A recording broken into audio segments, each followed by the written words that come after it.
Hello नमस्कार साथियों, स्वागत है आप सभी का हमारे इस YouTube channel are biology classes में। आज हम आपके लिए कक्षा 12वीं के बायोलॉजी के चैप्टर नंबर 1 जीवों में जनन या प्रजनन रिप्रोडक्शन इन ऑर्गेनिज्म का पार्ट 2 लेके आए हैं, जिसमें हम आपके साथ टॉप 51 ऑब्जेक्टिव को डिस्कस करने वाले हैं। इससे पहले इसी चैप्टर का पार्ट 1 वीडियो आ चुका है, जिसमें हमने आपके साथ टोटल टॉप 50 ऑब्जेक्टिव को डिस्कस किया था। अगर आपने अभी तक उस वीडियो को नहीं देखा है तो मैं डिस्क्रिप्शन बॉक्स में उस वीडियो का लिंक दे दूंगा, वहां से क्लिक करके देख सकते हैं, या ऊपर आई बटन में आपको दिख जाएगा, वहां पे क्लिक करके देख सकते हैं, या फिर आप हमारे चैनल पे विजिट करके क्लास 12th के बायोलॉजी का MCQs प्लेलिस्ट चेक कर सकते हैं, वहां पे भी आपको मिल जाएगा। चलिए बिना देर किए हुए आज के वीडियो को शुरू करते हैं। चलिए दोस्तों, क्वेश्चन नंबर 1 हमारे सामने है, निम्न में कौन एकलिंगी है। मतलब निम्न में कौन एकलिंगी है, ऊपर क्वेश्चन में देखिए, निम्न में कौन एकलिंगी है। ऑप्शन ए है सरसों, ऑप्शन बी है गुड़हल, ऑप्शन सी है पपीता और ऑप्शन डी है इनमें से कोई नहीं।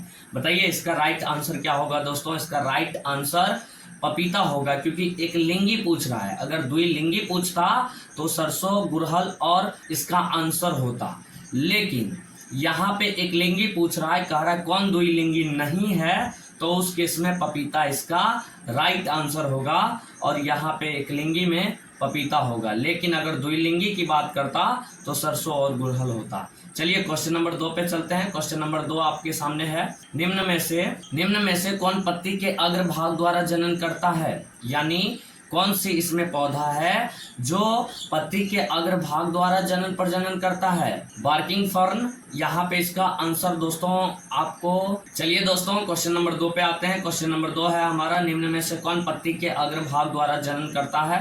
तो पत्ती के अग्रभाग द्वारा जनन बार्किंग फर्न करता है। चलिए क्वेश्चन नंबर 3 पे चलते हैं। 3 नंबर क्वेश्चन हमारा है दोस्तों, आलू के कंद में आंखें होती है। आलू के कंद में आंखें होती है, क्या होती है बताइए। कक्षीय कलिकाएं होती है, सी इसका राइट आंसर है। चलिए क्वेश्चन नंबर 4 पे चलते हैं। निम्नलिखित में से कौन पादप उभयलिंगीय श्रेणी है। मतलब इसमें से कौन सी पादप है जो उभयलिंगीय श्रेणी है, मतलब एक लिंगी नहीं बल्कि वह द्विलिंगी है, तो इसका राइट आंसर पाइनस होगा। क्या होगा, पाइनस होगा। चलिए क्वेश्चन नंबर 5 पे चलते हैं। क्वेश्चन नंबर 5 है आपका, अंडाणु बनने की विधि को कहते हैं। मतलब मादा के अंडाणु या पुष्प के अंडाणु बनने की विधि को क्या कहते हैं।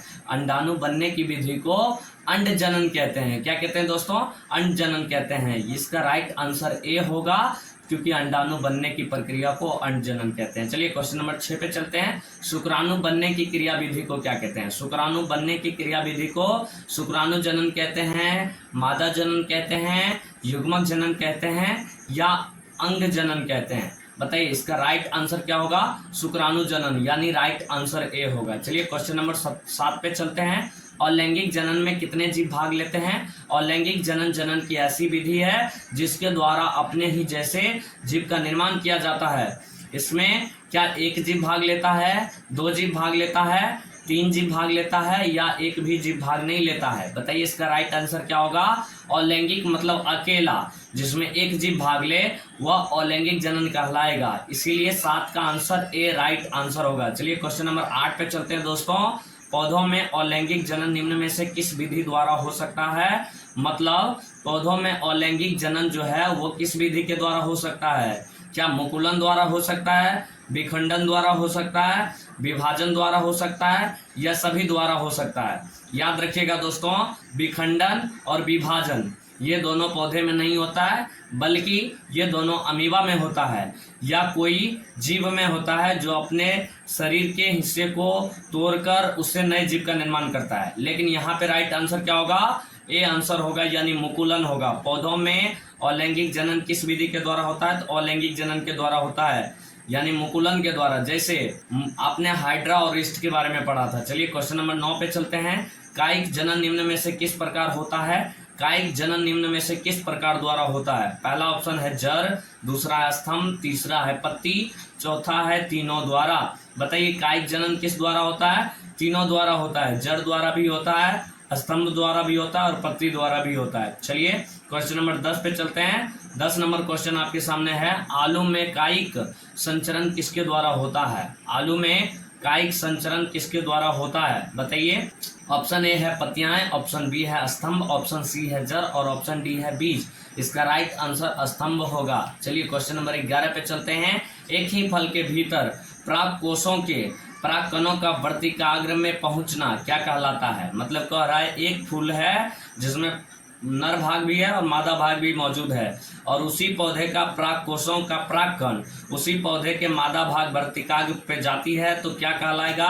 तो ऑप्शन में है स्वपरागन कहलाएगा, अंडोत्सर्जन कहलाएगा, परपरागन कहलाएगा या निषेचन कहलाएगा। देखिए दोस्तों, एक ही पौधा है और उसी का प्राकन उसी पौधे के मादा भाग पे जा रहा है, तो यहाँ पे स्वपरागन की क्रिया होगा। कौन सा क्रिया होगा, स्वपरागन की क्रिया होगा। चलिए क्वेश्चन नंबर 12 पे चलते हैं। 12 नंबर क्वेश्चन है, अंडाशय से अंडा निकलने की प्रक्रिया को क्या कहते हैं। अंडाशय से अंडा निकलने की प्रक्रिया को उत्सर्जन कहते हैं। देखते हैं, ऑप्शन ए है अंडजनन, ऑप्शन बी है अंडोत्सर्ग, ऑप्शन सी है रजोचक्र, ऑप्शन डी है शुक्राणुजनन। बताइए अंडा निकलने की प्रक्रिया को क्या कहते हैं, अंडोत्सर्ग कहते हैं, यानी ऑप्शन बी राइट आंसर होगा। चलिए क्वेश्चन नंबर 13 पे चलते हैं। मानव मादा में अंडे का निषेचन कहाँ होता है। एक मानव मादा है, मनुष्य महिला है जिसके बॉडी में निषेचन की क्रिया हो रही है, लेकिन अंडे एक्चुअल में कहाँ पे निषेचित हो रहे हैं। क्या अंडाशय में हो रहा है, गर्भाशय में हो रहा है, या योनि मार्ग में काम, या फिर ऑप्शन डी फैलोपियन नलिका में। बताइए मानव मादाओं में निषेचन कहाँ होता है। तो इसका डी आंसर राइट होगा, जिसे फैलोपियन नलिका कहते हैं। एक बात याद रखिएगा दोस्तों, फैलोपियन नलिका को निषेचन नलिका भी कहते हैं, और इसी में मनुष्य मादाओं में इसी में निषेचन होता है। लेकिन जब आपको क्वेश्चन आ जाए कि मनुष्य मादाओं में अंडवाहिनी के किस हिस्से में निषेचन की क्रिया होता है, तब बताएंगे अम्पुला इस्थमस जंक्शन, यानी तुम्बिका और संकीर्ण पथ के बीच की जगह में होता है। चलिए क्वेश्चन नंबर 14 पे चलते हैं दोस्तों। क्वेश्चन नंबर 14 है, मानव नर में शुक्राणु भंडारण किस जनन अंग में होता है। मतलब मानव जो मनुष्य है, मानव जो नर है, जो पुरुष है, इसमें शुक्राणु का भंडारण यानी शुक्राणु का निर्माण किस अंग में होता है। क्या सीसन में होता है, शुक्र वाहिका में होता है, एपिडाइडेमिस में होता है, या बिरसन में होता है। तो इसका राइट आंसर दोस्तों डी होगा। क्या होगा, डी होगा दोस्तों। यहाँ पे थोड़ी सी एरर है, आप चेक कर सकते हैं, है ना। यहाँ पे आप लोग सही कर लीजिएगा, है ना। यहाँ पे सी को काट के डी कर लीजिएगा, ठीक है। मानव मादाओं में, मानव नर में शुक्राणु भंडारण किस जनन अंग में होता है, तो बिरसन में होता है दोस्तों, याद रखिएगा। चलिए क्वेश्चन नंबर 15 पे चलते हैं। 15 नंबर क्वेश्चन आपका है, युग्मक में गुणसूत्र का सेट होता है। युग्मक में जो होता है उसमें गुणसूत्र का कौन सा सेट होता है दोस्तों। 2n होता है, 3n होता है, या 4n होता है, या फिर n होता है। देखिए दोस्तों, जिम में गुणसूत्र 2 सेट में होता है, तो उसके द्वारा जो युग्मक निकलेगा उसमें गुणसूत्र आधा होगा। तो बताइए उसमें सेट क्या होगा, उसमें सेट n होगा, यानी डी आंसर इसका राइट होगा। चलिए क्वेश्चन नंबर 16 पे चलते हैं दोस्तों। 16 नंबर क्वेश्चन आपके सामने है, अलैंगिक जनन में जीवधारियों की उत्पत्ति कितने जनकों के भाग लेने से होती है। यानी एक ऐसा विधि जनन का जिसमें अलैंगिक जनन के द्वारा जीवधारी का उत्पन्न हो रहा है, जीव का उत्पत्ति हो रहा है। तो बताइए इसमें कितने जीव भाग ले रहे होंगे, 1, 2, 3 या फिर 4। तो अलैंगिक मतलब पीछे हमने बताया ही था, अलैंगिक का मतलब होता है अकेला, यानी अकेला जीव इसमें भाग ले रहा है, तो एक आंसर इसका राइट होगा। एक जानकारी मैं आपको बता दूं दोस्तों, अगर आप इसी सब ऑब्जेक्टिव का एमसीक्यूज टेस्ट देना चाहते हैं, बिल्कुल फ्री में ऑनलाइन टेस्ट देकर अपने परफॉर्मेंस को पता करना चाहते हैं, तो डिस्क्रिप्शन में हम अपने वेबसाइट का लिंक दे देंगे, जहां पे विजिट करके आप ऑनलाइन टेस्ट दे सकते हैं। कक्षा 12वीं के बायोलॉजी के सभी चैप्टर का टेस्ट वहां पे उपलब्ध है। नीचे याद रखिएगा डिस्क्रिप्शन बॉक्स में आपको वेबसाइट की लिंक मिल जाएगी। चलिए क्वेश्चन नंबर 17 पे चलते हैं। माता द्वारा दिए गए युग्मक और पिता द्वारा दिए गए युग्मक के संलयन से क्या बनता है। मतलब कोई माता है और कोई पिता है, दोनों अपने अपने युग्मक दे रहे हैं, और दोनों का जब युग्मक आपस में मिल जाता है तो किसका निर्माण करता है। क्या युग्मक का निर्माण करता है, युग्मनज का निर्माण करता है, संतति का निर्माण करता है, या कॉलम का निर्माण करता है? संलयन करके पहले क्या बनाता है दोस्तों? संतति तो बनता है, लेकिन संतति से पहले क्या बनता है? तो संतति से पहले युग्मनज बनता है दोस्तों। तो इसका राइट आंसर बी होगा, क्योंकि दोनों अपने अपने युग्मक दे रहे हैं, तो युग्मक संलयन के तुरंत बाद एक द्विगुणित संरचना बनेगा जिसे युग्मनज कहेंगे। और यही आगे बरास्टुला, गैस्ट्रुला, कोरक पुटी ये सब बना के आगे पूरी तरह से एक जीव का निर्माण कर लेगा। चलिए क्वेश्चन नंबर 18 पे चलते हैं दोस्तों। वह प्रक्रिया जिसके द्वारा नर युग्मक एवं मादा युग्मक बनते हैं क्या कहलाती है? वह प्रक्रिया जिसके द्वारा नर युग्मक एवं मादा युग्मक बनते हैं क्या कहलाते हैं? याद रखिएगा दोस्तों, ऑप्शन में है निषेचन, भ्रूण जनन, युग्मक जनन, आकार जनन। तो दोस्तों युग्मक बनने की क्रिया हो रहा है, और आप पढ़ रहे हैं कि जनन का मतलब होता है निर्माण, और यह शब्द जिसके पीछे लग जाएगा उसका निर्माण कर देगा। इसलिए मनुष्य में नर और मादा युग्मक बना रहे हैं, यानी युग्मक का निर्माण कर रहे हैं। तो ऑप्शन सी इसका राइट आंसर होगा, यानी युग्मक का बनाना युग्मक जनन कहलाता है। चलिए दोस्तों क्वेश्चन नंबर 19 पे चलते हैं। वह जीव या पौधा जिसके शरीर में नर तथा मादा दोनों प्रकार के जनन पाए जाते हैं कहलाते हैं क्या कहलाते हैं? दोस्तों सवाल ध्यान से सुनिएगा। कह रहे हैं एक जीव है जिनके शरीर में दोनों लिंग हैं, नर भाग भी हैं और मादा भाग भी हैं। तो बताइए ये क्या कहलाते हैं? स्पोर, समयुग्मन, उभयलिंगी, एकलिंगी। देखिए दोस्तों, एक लिंग होगा तो एकलिंगी, और दो लिंग होगा तो द्विलिंगी या फिर उभयलिंगी कहलाएगा। तो 19 का राइट आंसर सी होगा दोस्तों। चलिए क्वेश्चन नंबर 20 पे चलते हैं। 20 नंबर क्वेश्चन है दोस्तों। 20 नंबर क्वेश्चन है, किस प्रकार के जनन करने वाले प्राणियों में अधिक विभिन्नताएं देखने को मिलती है? मतलब किस प्रकार के जनन में अधिक विभिन्नताएं देखने को मिलती है? मतलब बनाने वाला जीव और बनने वाला जीव जब दोनों में विभिन्नता हो तो उसे विभिन्नता वाला प्रजनन कहते हैं। बताइए लैंगिक जनन होगा या अलैंगिक जनन होगा या युग्मक जनन होगा या फिर क्या होगा? बताइए इसका राइट आंसर दोस्तों अकेला मतलब अलैंगिक।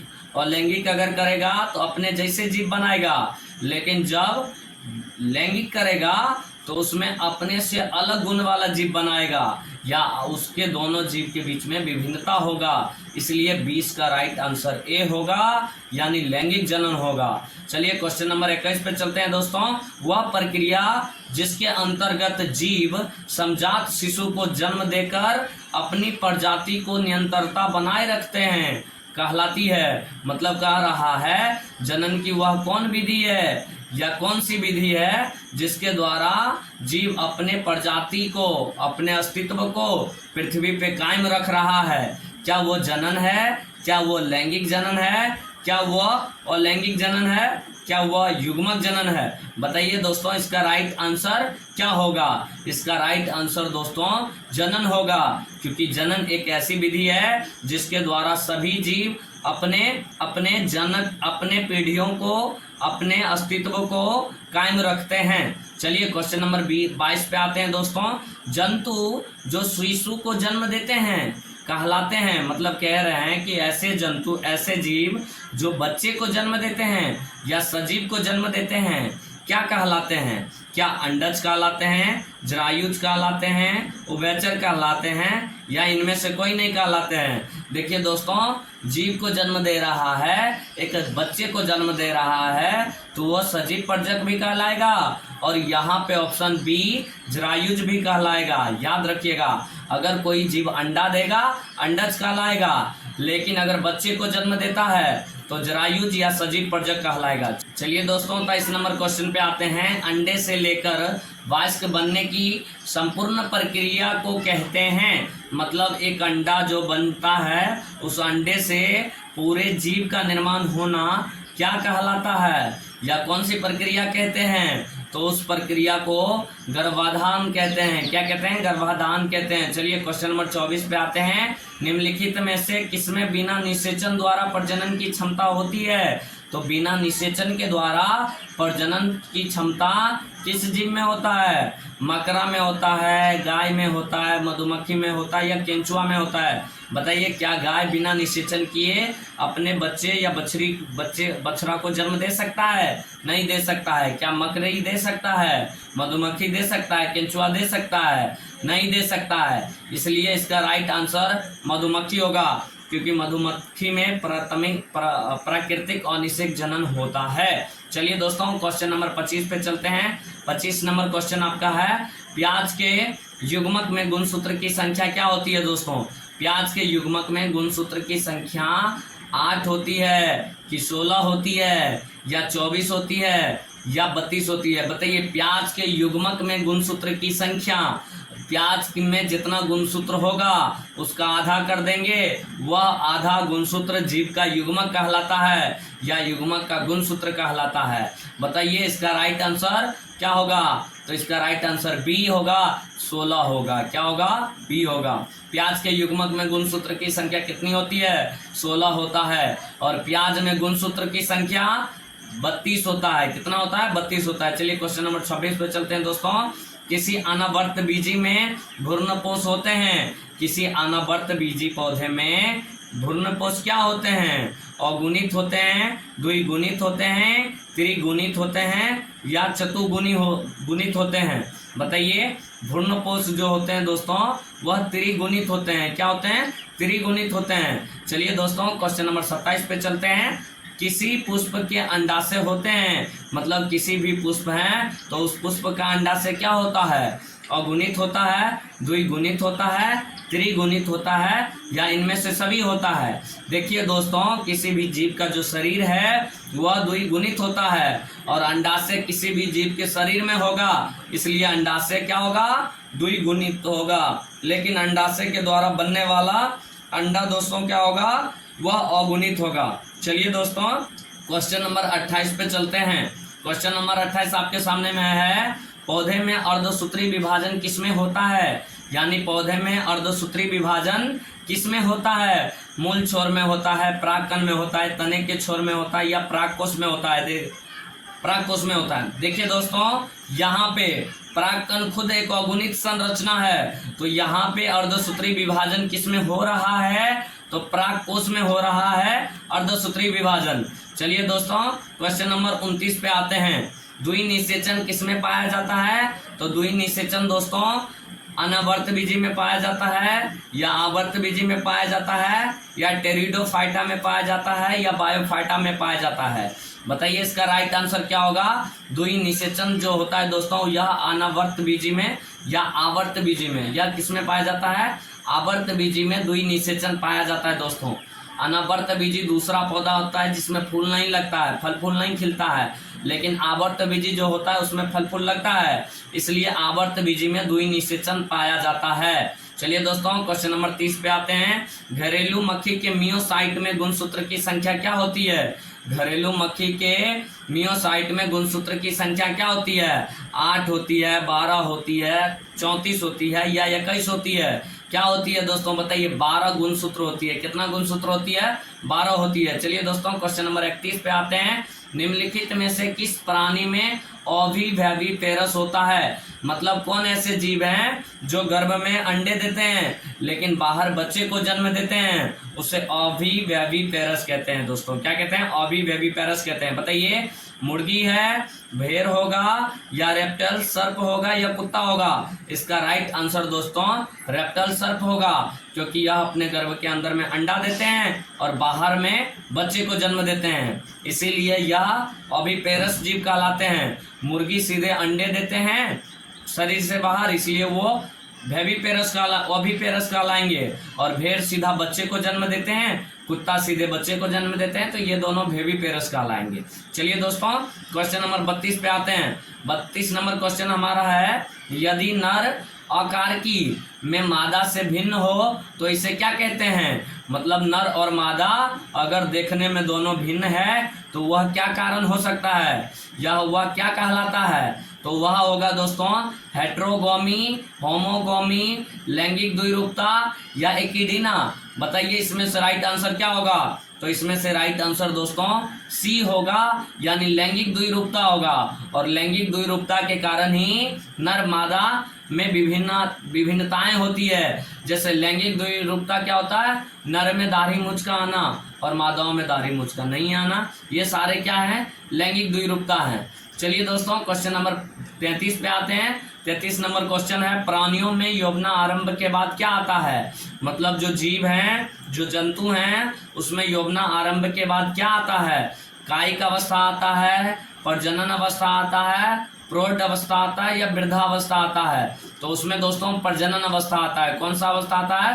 प्रजनन अवस्था आता है, याद रखिएगा। चलिए दोस्तों क्वेश्चन नंबर 34 पे जाने से पहले अगर आपने पहले वीडियो इस पार्ट 1 इस चैप्टर का पार्ट 1 नहीं देखा है तो जल्दी से जरूर देखिए, जाके चैनल पे विजिट करके या डिस्क्रिप्शन लिंक दिया गया उस पर क्लिक करके जरूर देखिए, या ऊपर में आई बटन पे आपको दिख रहा है वहां पे क्लिक करके जरूर देखिएगा दोस्तों, क्योंकि उसमें भी हमने टॉप 50 इंपोर्टेंट ऑब्जेक्टिव पर डिस्कस किया है दोस्तों।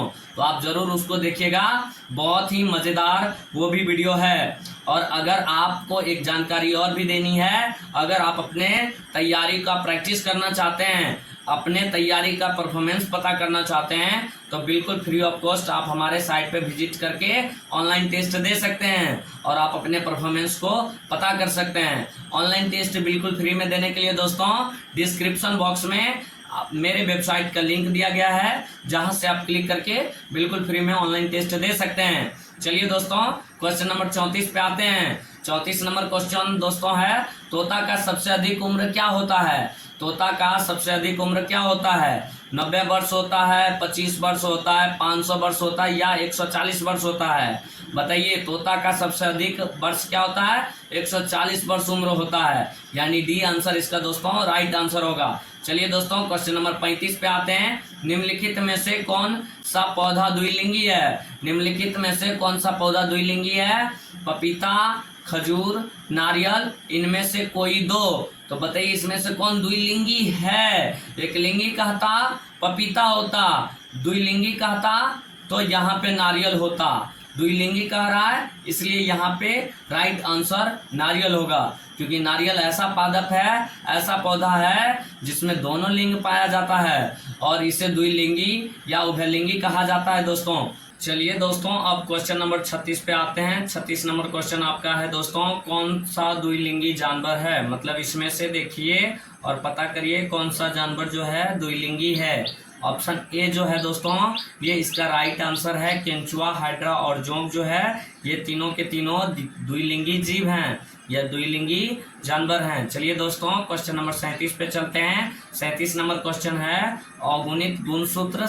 अगुणित गुणसूत्र किसमें पाया जाता है दोस्तों? तो अगुणित गुणसूत्र दोस्तों क्या जाइगोट में पाया जाता है, युग्मक में पाया जाता है, भ्रूण में पाया जाता है या बीज में पाया जाता है? अगुणित मतलब जिसमें गुणसूत्र आधा हो दोस्तों, तो जाइगोट में दो युग्मक के मिलने से बनता है, तो इसमें गुणसूत्र पूरा हो जाता है। युग्मक दोस्तों इसका राइट आंसर होगा, क्योंकि जीव का गुणसूत्र पूरा होता है और जीव के द्वारा निकलने वाला युग्मक में गुणसूत्र आधा हो जाता है, तो बी आंसर जो है युग्मक राइट होगा दोस्तों। अगुणित गुणसूत्र किस में होता है? याद रखिएगा युग्मक में होता है। चलिए दोस्तों क्वेश्चन नंबर 37 पे चलते हैं। 38 नंबर क्वेश्चन आपका है दोस्तों। चलिए दोस्तों क्वेश्चन नंबर 38 पे चलते हैं। 38 नंबर क्वेश्चन दोस्तों आपका है, बांस प्रजाति में पुष्पासन होता है। मतलब बांस का जो जाति होता है, बांस का जो प्रजाति होता है, इसमें पुष्प कब लगता है दोस्तों? क्या पूरा जीवन काल में एक बार आता है, या जीवन में 12 वर्ष में एक बार आता है, या प्रति वर्ष आता है, या 50 से 100 वर्ष में 2 बार आता है? तो दोस्तों बांस एक ऐसा जाति है जिसके पूरे जीवन काल में एक बार आता है। चलिए दोस्तों क्वेश्चन नंबर 39 पे चलते हैं। 39 नंबर क्वेश्चन आपका दोस्तों है। 39 नंबर क्वेश्चन दोस्तों, चलिए 39 नंबर क्वेश्चन आपका है, नोट्स को आंख कहते हैं जो निम्नलिखित में से किसमें नया पौधा बनाता है? मतलब नोट्स एक आंख कहते हैं, नोट को क्या कहते हैं? आंख कहते हैं, जो जिसे कक्षाएं कलिकाएं भी कहते हैं, जो कि आलू में होता है। लेकिन यह कौन सा पौधा का निर्माण करता है? क्या यह अदरक बनाता है, बायोफाइलम पर? ये दोस्तों आलू बनाता है। क्या बनाता है? आलू बनाता है, क्योंकि नोट्स का जो संबंध होता है ये आलू से होता है। चलिए दोस्तों क्वेश्चन नंबर 40 पे आते हैं। यदि दो युग्मक देखने में समान लगे तो इसे क्या कहते हैं? यदि दो युग्मक देखने में समान लगे तो इसे आइसोगैमी कहते हैं दोस्तों। क्या कहते हैं? आइसोगैमिट्स कहते हैं। क्या कहते हैं? आइसोगैमिट्स कहते हैं। यानी ये आंसर जो होगा वो राइट ऑप्शन आंसर होगा दोस्तों। चलिए क्वेश्चन नंबर 41 पे आते हैं। गैमिट के निर्माण को कहते हैं, गैमिट के निर्माण को दोस्तों गैमिटोजेनेसिस कहते हैं। गैमिट के निर्माण को क्या कहते हैं दोस्तों? गैमिट के निर्माण को गैमिटोजेनेसिस कहते हैं। क्वेश्चन नंबर 42 पे आते हैं दोस्तों। निम्न में से कौन उभयलिंगीय श्रेणी पादप नहीं है? मतलब कौन सी ऐसी पादप है जो एक लिंगी है? तो हमने देखा पपीता, सरसों, मक्का, गुड़हल। बताइए इसमें से राइट आंसर क्या होगा दोस्तों? सरसों, मक्का, गुड़हल ये तीनों के तीनों द्विलिंगी हैं, यानी उभयलिंगी पादप हैं। और ऊपर क्वेश्चन में है उभयलिंगी पादप नहीं है, तो इसका आंसर पपीता होगा, क्योंकि पपीता एक लिंगी प्राणी है या एक लिंगी जीव है दोस्तों, एक लिंगी पादप है। चलिए दोस्तों क्वेश्चन नंबर 43 पे आते हैं। 43 नंबर क्वेश्चन है, जब संतति की उत्पत्ति एकल जनक द्वारा होती है तब यह क्या कहलाता है? जब संतति की उत्पत्ति एकल जनक द्वारा होता है दोस्तों तब इसे अलैंगिक जनन कहा जाता है दोस्तों। क्या कहा जाता है? लैंगिक जनन है, अलैंगिक जनन है, ए बी दोनों है, आंतरिक निषेचन है। तो जब भी एक जीव के द्वारा नया जीव बनेगा मतलब अलैंगिक जनन होगा दोस्तों। क्या होगा? अलैंगिक जनन होगा। चलिए दोस्तों क्वेश्चन नंबर 44 पे आते हैं। क्वेश्चन नंबर 44 में है अंडपरजक है, मतलब कौन ऐसा जीव है जो अंडा दे रहा है? क्या मुर्गी अंडा देता है? सांप अंडा देती है? मगरमच्छ अंडा देती है? इनमें से सभी? तो बताइए ये तीनों अंडा देती है, तो इनमें से सभी इसका राइट आंसर क्या होगा? इनमें से सभी, क्योंकि ये मुर्गी भी क्या देती है? अंडा देती है। सभी क्या देती है? अंडा देती है। चलिए क्वेश्चन नंबर 45 पे आते हैं दोस्तों। द्विगुणित है, द्विगुणित कौन है? अंडा है, प्राग या प्राक्कन है, ए बी दोनों है, युग्मनज है। तो द्विगुणित दोस्तों हमने पीछे भी देखा कि युग्मनज है। क्या है? युग्मनज है। चलिए दोस्तों क्वेश्चन नंबर 46 पे आते हैं। निम्नलिखित में से कौन जंतु उभयलिंगी नहीं है? मतलब एक लिंगी की बात कर रहा है। फीताक्रीम दोस्तों द्विलिंगी है, केंचुआ द्विलिंगी है, जोंक द्विलिंगी है। बच गया घरेलू मक्खी, तो घरेलू मक्खी इसका राइट आंसर होगा। और यह अलैंगिक, यह अगुणित संरचना है दोस्तों। चलिए क्वेश्चन नंबर 47 पे चलते हैं दोस्तों। 47 नंबर क्वेश्चन है, इनमें से किसे बंगाल का आतंक कहा जाता है? तो बंगाल का आतंक दोस्तों अबेक को कहा जाता है, या जलकुंभी को कहा जाता है, या केला को कहा जाता है, या बायोफिल्म को कहा जाता है। तो बंगाल का जो दोस्तों आतंक होता है उसे जलकुंभी को कहा जाता है, जो कि ठहरे हुए पानी में उबकर ऑक्सीजन को खींच लेता है, जिससे जलीय जीव और फसलिया पौधा का नुकसान हो जाता है। इसीलिए इसे बंगाल का आतंक भी कहा जाता है। चलिए दोस्तों क्वेश्चन नंबर 48 पे आते हैं। मध चक्र पाई जाती है। मध चक्र मतलब साल में 1 या 2 बार हो, है ना, उसमें मध चक्र होता है। जैसे गाय, भेड़, कुत्ता, इनमें से सभी, इनमें से सभी को दोस्तों क्या होगा? इनमें से सभी इसका आंसर होगा, क्योंकि मध चक्र इन सभी प्राणी में होता है। और ये सभी प्राणी वर्ष में 1 या 2 बार ही बच्चे को जन्म देते हैं। और मनुष्य के जैसे नहीं दिखने वाले सभी जीवों में मध चक्र होता है, याद रखिएगा। चलिए दोस्तों क्वेश्चन नंबर 49 पे आते हैं। सलकंद का उदाहरण है। सलकंद का उदाहरण क्या है? अदरक है, दूब घास है, प्याज है, आलू है। इसका राइट आंसर दोस्तों सलकंद का राइट आंसर होगा प्याज। क्या होगा? प्याज होगा दोस्तों। चलिए दोस्तों 50 नंबर क्वेश्चन पे आते हैं। स्तनधारियों में निषेचन कहाँ होता है? तो स्तनधारियों में निषेचन क्या अंडाशय में होता है, बसीय भाग में होता है, गर्भाशय में होता है, या फेलोपियन नलिका में होता है? याद रखिएगा दोस्तों फेलोपियन नलिका में होता है। कहाँ पे होता है? फेलोपियन नलिका में होता है। और फेलोपियन नलिका के किस जगह पे होता है? तो एम्पुला इस्थमस जंक्शन पे होता है, या तुम्बिका संकीर्ण पद के बीच में होता है, याद रखेगा। तो इसका राइट आंसर क्या होगा? फैलोपियन नलिका होगा। आज के इस वीडियो का लास्ट क्वेश्चन देखने वाले हैं दोस्तों, लेकिन उससे पहले हम आपको बता दें, अगर आपने इस चैप्टर का अभी तक सेट 1 वीडियो या पार्ट 1 वीडियो नहीं देखा है तो अभी जल्दी से जाइए, आई बटन में दिया हुआ है लिंक, क्लिक करके देख लीजिए, या डिस्क्रिप्शन में लिंक दिया हुआ है उस पर क्लिक करके देख लीजिए, या हमारे चैनल के प्लेलिस्ट में जाके देख सकते हैं। उसमें हमने टॉप 50 VVI ऑब्जेक्टिव को डिस्कस किया, वो भी आपके लिए देखना बहुत जरूरी है। अगर आप ये दोनों वीडियो देख लेते हैं और सारे ऑब्जेक्टिव को कॉपी पे लिख के याद रख लेते हैं तो 100% इस चैप्टर से आपको एक भी क्वेश्चन ऑब्जेक्टिव का नहीं छूटने वाला है। और एक इन्फॉर्मेशन और भी देना है दोस्तों, अगर आप बिल्कुल फ्री में, free of cost online test देना चाहते हैं तो आप हमारे साइट पे बिल्कुल फ्री में विजिट करके आपकी बायोलॉजी सब्जेक्ट का ऑनलाइन टेस्ट दे सकते हैं और आप अपने परफॉर्मेंस को पता कर सकते हैं। वेबसाइट का लिंक कहाँ मिलेगा दोस्तों? आपको डिस्क्रिप्शन के नीचे मिलेगा। इस वीडियो के नीचे डिस्क्रिप्शन में जाइए या कमेंट सेक्शन में जाइए, पिन कमेंट में वेबसाइट का लिंक दिया गया है, वहां पे क्लिक करके आप वेबसाइट पे विजिट कीजिए, ऑनलाइन टेस्ट दीजिए और अपने परफॉर्मेंस को पता करिए। चलिए दोस्तों, आज के इस वीडियो का लास्ट क्वेश्चन देखते हैं, जो कि 51 नंबर क्वेश्चन है। 51 नंबर क्वेश्चन है, प्राकृतिक अनिषेक जनन पार्थोजेनेसिस पाया जाता है। मतलब प्राकृतिक अनिषेक जनन किस में होता है दोस्तों? क्या मक्खी में होता है, मधुमक्खी में होता है, मच्छर में होता है, या इनमें से सभी में होता है? किस में होता है बताइए, इसका राइट आंसर क्या होगा? तो मधुमक्खी इसका राइट आंसर होगा दोस्तों, क्योंकि मधुमक्खी में जो होता है प्राकृतिक अनिषेक जनन होता है। उम्मीद करते हैं दोस्तों आपको यह वीडियो काफ़ी अच्छा लगा होगा। अगर अच्छा लगा है, आपके लिए हेल्पफुल है, तो आपसे रिक्वेस्ट है कि इस वीडियो को लाइक कर दीजिए और इसके बगल में जो दोस्तों सब्सक्राइब का बटन आ रहा है इसे दबाकर ऑल पे जरूर प्रेस कर दीजिए, ताकि हमारे आने वाला नया वीडियो या चैप्टर 2 का वीडियो सबसे पहले आप तक पहुँचे। उम्मीद करते हैं आपको मज़ा आया होगा। तब तक के लिए इतना ही, मिलते हैं अगले वीडियो में। तब तक के लिए जय हिंद।